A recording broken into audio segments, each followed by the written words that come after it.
ابھی حال ہی میں امریکہ کا ایک ہائی لیول ڈیلیگیشن پاکستان آیا ہوا تھا، میرا خیال ہے کہ اب وہ چلے گئے ہیں، جس کی قیادت پریزیڈنٹ ٹرمپ کے ایک بہت ہی قریبی دوست ہیں، ان کا نام ہے جینٹری بیچ، وہ کر رہے تھے۔ جب وہ آئے تو ان کا جو مقصد تھا وہ ایکسپلور کرنا تھا کہ پاکستان میں امریکہ کہاں کہاں انویسٹ کر سکتا ہے، اور مختلف سیکٹرز پہ دیکھ رہے تھے۔ اس پہ اب بہت ڈفرینٹ پوائنٹ آف ویو سے یا ڈفرینٹ اینگل سے اس پہ بات ہو سکی ہے، کیونکہ پہ ہم بات کر سکتے ہیں کہ اس پہ پی ٹی آئی والوں کا اور میڈیا کا کیا رد عمل تھا، کیا چیز زیادہ اچھالی گئی، یا اس پہ ہم بات کر سکتے ہیں کہ جو باہمی تعلقات ہوتے ہیں ملکوں کے وہ کس سطح پہ ہونے چاہیے، کیسے ہونے چاہیے۔ ہم یہ بات کر سکتے ہیں کہ ابھی جو عمران خان نے امریکہ سے حقیقی آزادی کا نعرہ لگایا تھا، یا جو پاکستان میں عام طور سے جو لوگوں کو مشتعل کیا جاتا ہے، امریکہ مرد آباد کے نعرے لگتے ہیں، اس سے اس کا کیا تعلق ہے۔ اور یا پھر ہم بات کر سکتے ہیں جو ایکچوئل ان کا مقصد تھا، کہ جو ان کا اکنامک مقصد تھا، معاشی جو ان کا پلان تھا، یا جو آفر تھی ان کی، یا جو یہ ایکسپلور کرنے آئے تھے، اس سے پاکستان کے جو عام لوگ ہیں ان کا کیا نقصان یا فائدہ ہو سکتا ہے۔ تو اس پہ بہت سے پہلوؤں سے بات کی جا سکتی ہے۔ تو ہم شروع کرتے ہیں پہلے تو کہ میڈیا میں جس چیز کو اچھالا گیا وہ تو یہ تھا کہ جینٹری بیچ نے کہا کہ رچرڈ گرنیل، جن کی بہت زیادہ بات ہو رہی ہے آج کل، اور وہ پی ٹی آئی کے اور عمران خان کے حق میں انہوں نے کچھ ٹویٹس بھی کی تھیں، جو کہ شاید مجھے پتا چلا کہ وہ ڈیلیٹ بھی اب ہو گئی ہیں۔ اس کے بارے میں انہوں نے یہ کہا کہ انہوں نے وہ شاید اس لیے یہ باتیں کی تھی کہ ان کو مس لیڈ کیا گیا تھا، یا ان کو گمراہ کیا گیا تھا، اور ان کا اشارہ پی ٹی آئی کا سوشل میڈیا یا پی ٹی آئی کی جو بھی لوگ ہیں وہاں پہ حامی ہیں ان کی طرف تھا۔ اب اس میں کہاں تک سچائی ہے یا نہیں ہے وہ مجھے نہیں معلوم، لیکن میڈیا جو تھا وہ اس پہ بات کر رہا تھا، اور اسی چیز پہ لوگوں کا فوکس بھی تھا، اور اسی چیز کو بار بار دہرایا بھی جا رہا تھا، اور میں دیکھ رہی تھی کہ واٹس ایپ پہ اور باقی سوشل میڈیا پہ بھی اسی پہ بات ہو رہی تھی۔ لیکن یہ تو ایک بہت ہی چھوٹی سی بات تھی، جو بہت اہم معاملات ہیں اس میں وہ اور ہیں، میں اس پہ بات کرنا چاہوں گی۔ سب سے پہلے تو میں بات کروں گی کہ جو پاکستان میں لوگوں کو مشتعل کیا جاتا ہے امریکہ کے خلاف نعرے لگوا کے، اور یہ ہمارے اپنے سیاستدان ہی کرتے ہیں، اور ہمارے لوگ جو ہیں ان کے پیچھے لگ پڑتے ہیں۔ مطلب امریکہ مرد آباد کے آپ نعرے دیکھیں گے بہت دفعہ لگتے ہیں، اور امریکہ کا جھنڈا جلایا جاتا ہے، یا امریکی صدر کا پتلا جلایا جاتا ہے، وہ چاہے غزہ کے معاملے پہ ہو یا کسی اور وجہ پہ ہو، اور اس پہ جو ہے وہ لوگ مشتعل ہو جاتے ہیں۔ دوسری طرف آپ نے دیکھا کہ ابھی عمران خان نے حقیقی آزادی کا نعرہ لگایا، اور اس میں انہوں نے امریکہ کو پہلے بلیم بھی کیا، بعد میں انہوں نے وہ یو ٹرن لے لیا اس سے کہ امریکہ نے ان کی جو حکومت تھی وہ گرائی تھی، کہ یہ تو میرا خیال ہے کہ صاف منافقت ہے۔ آپ دیکھ لیں کہ یہی پی ٹی آئی والے جو امریکہ کے، یا عمران خان خود جو امریکہ کے خلاف باتیں کر رہے تھے، وہی پی ٹی آئی والے اب جو امریکہ کی خوشامدیں کر رہے ہیں، وہاں کے یو ایس کے جو سینیٹرز ہیں، کانگریس مین ہیں، ان سے جا کے وہ بیانات لے رہے ہیں، اور پوری کوشش کر رہے ہیں کہ کسی نہ کسی طرح امریکہ پاکستان کے انٹرنل معاملات میں دخل اندازی کرے اور پریشر ڈالے کہ عمران خان کو رہا کیا جائے، یا جو بھی ان کے مطالبات ہیں۔ تو یہ تو کھلی منافقت ہے۔ دوسری طرف اگر ہم عام لوگوں کا دیکھیں کہ وہ امریکہ مرد آباد کے نعرے لگاتے ہیں، تو میں آپ کو یہ بھی کہوں گی کہ یہ بھی منافقت ہے، کیونکہ آپ پاکستان میں کسی سے بھی پوچھیں کہ ان کو امریکہ کا ویزا چاہیے تو وہ فوراً سے پیشتر وہ راضی ہو جائے گا، بلکہ اس کے لیے وہ پیسے خرچ کرنے کو اور مختلف تکلیفیں برداشت کرنے کو بھی تیار ہو جائے گا۔ یہ ایک کھلا تضاد ہے، اور میرا خیال ہے کہ یہ ختم ہونا چاہیے، اور لوگوں کو سمجھنا چاہیے کہ جو ملکوں کے باہمی تعلقات ہوتے ہیں وہ اس طرح کے نعروں پر نہیں ہوتے، وہ حقیقت پہ اور ریالٹی پہ بیسڈ ہوتے ہیں۔ اور میں آپ کو اس کی ایک مثال دیتی ہوں۔ ابھی جب ٹرمپ صاحب نے جب اپنا اوتھ لیا، اور اس کے بعد انہوں نے، آپ کو معلوم ہے کہ 100 سے زیادہ ایگزیکٹو آرڈرز پہ سائن کیا، تو اب اس میں ٹک ٹاک کا مسئلہ بھی شامل تھا۔ اب ٹک ٹاک کو پریزیڈنٹ بائیڈن نے کچھ دن پہلے ہی بین کر دیا تھا یو ایس میں، مطلب یہاں پہ ٹک ٹاک امریکہ میں نہیں کھل رہا تھا۔ پریزیڈنٹ ٹرمپ نے جب اس پہ بات کی تو انہوں نے کہا کہ ٹک ٹاک جو ہے، ظاہر ہے کہ چائنا سے ان کی تو رائیولری ہے، تو انہوں نے کہا کہ ٹک ٹاک پہ اگر امریکی صدر یعنی کہ میں اگر سائن کر دوں اور اس کو اجازت دے دوں، تو ٹک ٹاک کی ویلیو جو ہے وہ $1 ٹریلین تک پہنچ جائے گی، اور اس سے ٹک ٹاک کو فائدہ ہوگا۔ انہوں نے کہا کہ اگر ٹک ٹاک کو فائدہ ہوگا تو اس سے امریکہ کو بھی فائدہ ہونا چاہیے، تو ہم یہ ڈیل کریں گے کہ اس 1 ٹریلین میں سے آدھے پیسے یعنی کہ 500 بلین جو اس کی ویلیو ہوگی وہ امریکہ کے پاس ہونی چاہیے۔ تو اس طرح سے انہوں نے بجائے اس کے کہ چین کو صفر کر دو، چین کو نقصان پہنچا دو، ٹک ٹاک کو بند کر دو، بین کر دو، وہ اس طرح کے ایموشنل ریئیکشن کے بجائے انہوں نے لاجیکل فیصلہ کیا کہ اگر دونوں کا فائدہ ہو تو وہ زیادہ بہتر ہے، اور پھر ظاہر ہے کہ اس کے لیے امریکہ کو مالی فائدہ بھی ہوا۔ اور پھر ٹک ٹاک کے بارے میں ٹرمپ نے یہ کہا کہ ٹاک از ونڈرفل، یہاں پہ تو سارے ینگ لوگ ہیں، اور آپ نے دیکھا ہوگا کہ اس وقت ٹک ٹاک پہ پریزیڈنٹ ٹرمپ کے اور ان کی بیگم کے بہت سے ویڈیوز ہیں جس میں انہوں نے مختلف ڈریسز پہنے ہوئے ہیں، مختلف کہیں وہ جا رہے ہیں، کچھ کر رہے ہیں۔ تو پریزیڈنٹ ٹرمپ نے ایکچولی ٹک ٹاک کو اپنا لیا ہے، اور اس کی ویلیو بڑھانے کے لیے کیونکہ جب ٹک ٹاک کی ویلیو بڑھے گی تو ظاہر ہے چائنا کو تو فائدہ ہوگا لیکن پھر اب امریکہ کو بھی فائدہ ہوگا. تو آپ اس طرح سے ڈیل کرتے ہیں ممالک کے ساتھ جو اپنے آپ کے تعلقات ہوتے ہیں. آپ اس کو اس طرح نہیں کرتے جیسے ہمارے ہاں ایک لوگوں میں ان کو جذباتی بھی کر دیا جاتا ہے چاہے سرکاری سطح پہ کچھ بھی ہو, جس کو کہ ہم کہتے ہیں آل اور نن فینومینا. مطلب یہ کہ یا تو ہم بالکل دوستی میں ایک حد تک جائیں گے اور ہر چیز جو ہے ہم اکٹھے کریں گے اور ہمارے جو تعلقات ہیں وہ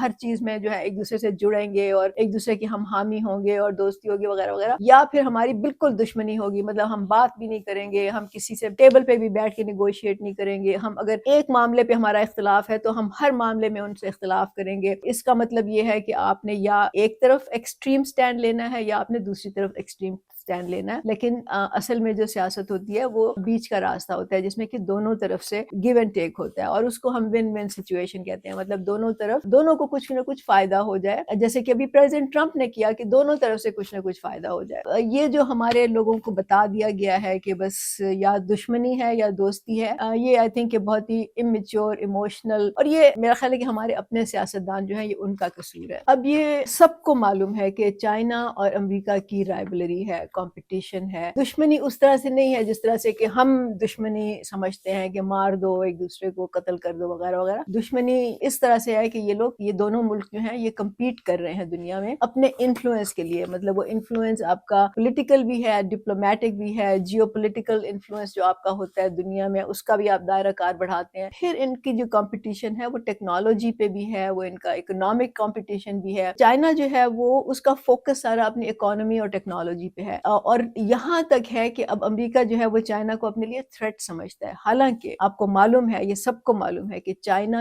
کسی بھی طرح سے امریکہ کا جو اس کی جو فوجی قوت ہے, اس کی جو آرمی کی جو قوت ہے, جو اس کی وار کی جو مشینری ہے, اس کا وہ کسی طرح سے چین جو ہے وہ امریکہ کا مقابلہ نہیں کر سکتا. مطلب امریکہ کی تو پاور اتنی زیادہ ہے کہ میرا خیال ہے پوری دنیا کے ملک ملا کے بھی وہ اس کی وہ نہیں کر سکتے. لیکن چائنا نے ایک ایسی اسٹریٹجی اپنائی ہے کہ امریکہ کھلم کھلا چائنا پہ چڑھائی بھی نہیں کر سکتا. دیکھیں چائنا نے بہت ہی عقل مندی سے اپنی گیم کھیلی ہے. اس نے اپنے آپ کو اکنامکلی اتنا زیادہ مضبوط کر لیا ہے کہ ابھی جب پریزیڈنٹ ٹرمپ بات کر رہے تھے نا کہ وہ چائنا کے جو امپورٹس ہیں یا اس کے جو پروڈکٹس ہیں اس پہ وہ ٹیرف بہت زیادہ کر دیں گے, تو وہ بالکل کر سکتے ہیں. لیکن ساتھ ہی میں آپ یہ بھی یاد رکھیں کہ اگر وہ کر دیں گے تو اس کا مطلب ہے کہ چین سے جو سستی روزمرہ کی اشیاء امریکہ آ رہی ہیں جس سے کہ عام لوگوں کا فائدہ ہو رہا ہے, عام لوگوں کو سستی چیزیں مل رہی ہیں, وہ چیزیں مہنگی ہو جائیں گی. تو کیا پریزیڈنٹ ٹرمپ جو ہے یہ رسک لے سکتے ہیں؟ کیا وہ عام لوگوں کو, ظاہر ہے کہ ان کی پاکٹ بک پہ یا ان کی جو انکم ہے یا جو ان کا خرچہ ہے وہ زیادہ ہو جائے گا, تو کیا وہ یہ کریں گے؟ یہ ایک کھلا کویسچن ہے. وہ تو جب اب دیکھیں گے پریکٹیکلی ٹرمپ کیا کرتے ہیں. اور پھر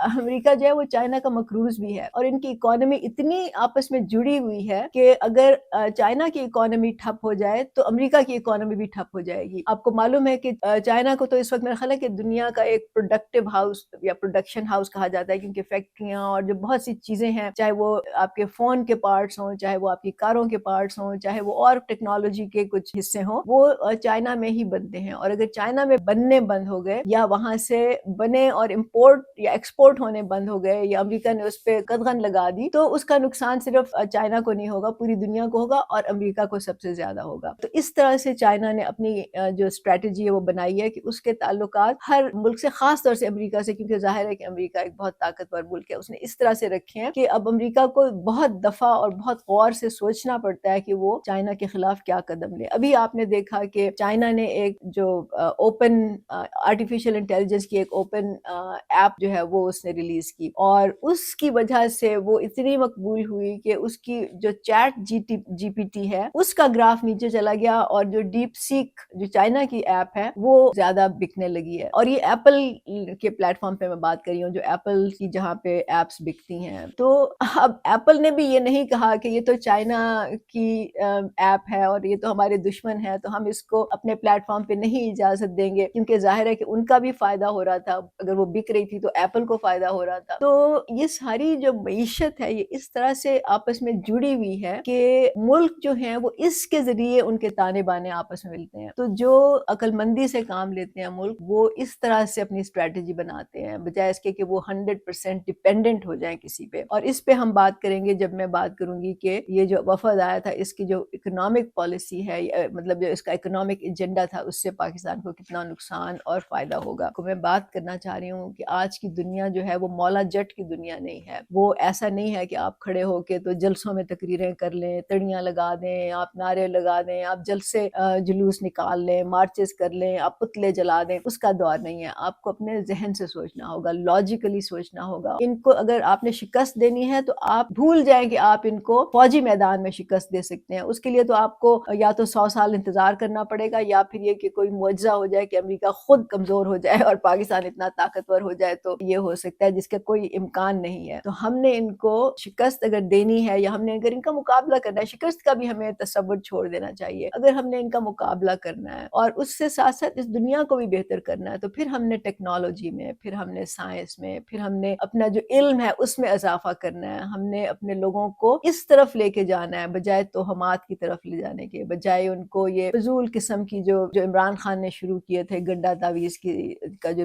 مذہبی اس نے ایک سلسلہ شروع کیا تھا, بجائے اس طرف لے کے جانے کے. تو یہ آپ کو یاد رکھنا چاہیے کہ اصل میں جو اس وقت جو طاقتور ہے وہ وہی ہے جس کے پاس علم ہے, جس کے پاس ٹیکنالوجی ہے, جس کے پاس پرابلم سالونگ کیپیبلٹیز ہیں, جہاں کے لوگ جو ہیں وہ اپنے ذہن سے سوچتے ہیں, جہاں کے لوگ جو ہے وہ تنقیدی نظر سے دیکھتے ہیں چیزوں کو, اور ہر چیز کو وہ امپروو کرنے کی سوچتے ہیں کہ یہ چیز کیسے بہتر کی جا سکتی ہے, بجائے اس پہ کہ وہ قناعت کر دیں کہ چلو بھی کام تو چل رہا ہے, چلنے دو اس کو, ایسا ہی کیا فرق پڑتا ہے, ہم اس طرح کر لیں یا اس طرح کر لیں. لیکن وہ ان کو ہر چیز کو بہتر کرنے کی کوشش کرتے ہیں. آپ نے ٹک ٹاک پہ دیکھا ہوگا کہ کس طرح لوگ جو ہیں وہ چھوٹے چھوٹے جو روزمرہ گھریلو جو آپ کو کام کرنے پڑتے ہیں اس میں وہ کیسے انہوں نے انوویشنز کی ہیں, کس طریقے سے انہوں نے ایسی چیزیں بنائی ہیں کہ کام کرنا جو ہے وہ آسان ہو گیا ہے. ابھی میں جب چائنا گئی تھی تو وہاں پہ میں نے دیکھا کہ وہاں پہ کیونکہ بہت سردی تھی تو لوگ جو تھے وہ اسکوٹر یا موٹر سائیکل چلا رہے تھے, اور ظاہر ہے کہ اتنی ٹھنڈ میں آپ کو ہوا لگتی ہے, تو انہوں نے اس کے لیے ایک خاص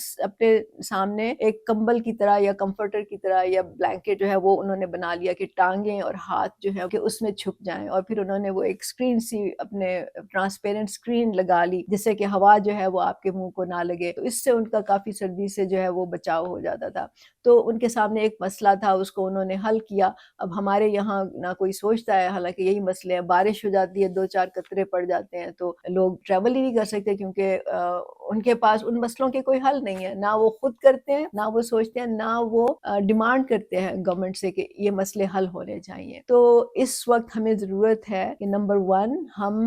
جذبات سے سوچنے کے بجائے ہم اپنی عقل کا استعمال کریں. ہم بجائے اس کے کہ دشمنی کو ایک حد تک لے کے جانے کے بجائے اور دوستی کو دوسری حد تک لے کے جانے کے بجائے ہم یہ دیکھیں کہ ملکوں کے معاملات جو ہوتے ہیں وہ پریکٹیکل جو حقیقتیں ہوتی ہیں, جو دنیا میں جو کچھ ہو رہا ہوتا ہے اس پہ بیسڈ ہوتی ہیں, اور وہ ملکوں کے اپنے مفاد پہ ہوتی ہیں. مطلب اگر میرے ملک کا, پاکستان کا ایک چیز میں فائدہ ہو رہا ہے, تو اگر اس میں کسی اور ملک کا بھی تھوڑا فائدہ ہو جائے تو اس میں کوئی حرج نہیں ہے, چاہے اس ملک سے ہمارے کہیں اور کسی اور مسئلے پر اختلافات ہی ہوں. تو ہمیں اس طرح سے سوچنے کی ضرورت ہے. تیسرا جو میں نے پہلو بتایا تھا کہ ہمیں اس پہ بھی بات کرنی چاہیے کہ یہ جو وفد آیا تھا اور یہ جو انویسٹمنٹ کر رہے تھے, جو کہ ہم جسے فورن ڈائریکٹ انویسٹمنٹ کہتے ہیں, اس کے کیا فائدے اور نقصان ہے, لیکن اس کے لیے میں ایک الگ سے ویڈیو بناؤں گی.